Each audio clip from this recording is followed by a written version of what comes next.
नमस्कार मंडळी, माझ्या किचनमध्ये म्हणजे चैत्राज किचनमध्ये सर्वांचं खूप खूप स्वागत आहे. मार्केटमध्ये मस्त कोवळ्या अशा मुळ्याच्या शेंगा मिळालेल्या आहेत. तर आज मी तुम्हाला मुळ्याच्या शेंगापासनं झटपट आणि चवीला अप्रतिम लागणारी अशी भाजी दाखवत आहे. तर इथे या साधारण पाव किलो मुळ्याच्या शेंगा आहेत. या मी 2 ते 3 पाण्यामधनं स्वच्छ धुवून घेतलेल्या आहेत आणि आता याची देठं काढून घ्यायची आहेत व या बारीक चिरून घ्यायच्या आहेत.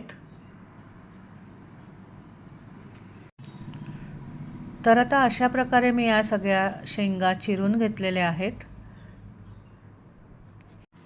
या भाजीत घालण्याकरता 2 कांदे मी बारीक चिरून घेतलेले आहेत. 8 ते 10 लसणीच्या पाकळ्या ठेचून घेतलेल्या आहेत आणि 2 सुक्या मिरच्या लागणार आहेत. तसेच भाजीमध्ये घालायला मी इथे अर्धी वाटी मूग डाळ साधारण अर्धा ते पाऊण तास भिजत ठेवली होती. तर तीसुद्धा आता आपल्याला या भाजीकरता लागणार आहे.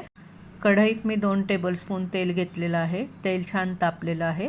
त्याच्यामध्ये अर्धा चमचा मोहरी जिरं घातलेलं आहे. मोहरी आणि जिरं छान तडतडल्यानंतर आता याच्यामध्ये मी ठेचलेली लसूण घातलेली आहे आणि ही 1-2 मिनटं परतून घेत आहे.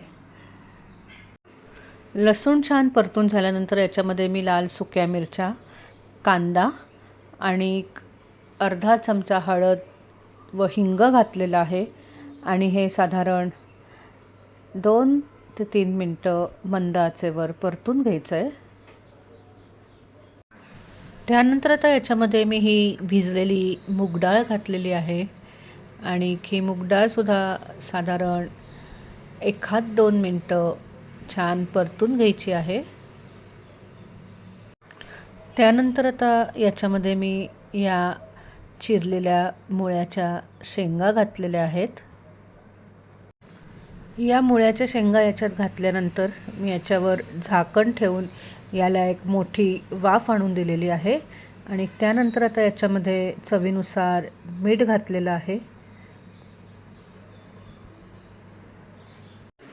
मीठ घालून झाल्यानंतर भाजी मी 1 मिनटं छान परतून घेतलेली आहे आणि त्यानंतर आता याच्यात मी बारीक चिरलेली कोथिंबीर घातलेली आहे. मुळ्याच्या शेंगांची भाजी तयार झालेली आहे. तर आता मी गॅस बंद करून घेत आहे. मस्त गरमागरम मुळ्याच्या शेंगांची भाजी तयार झालेली आहे.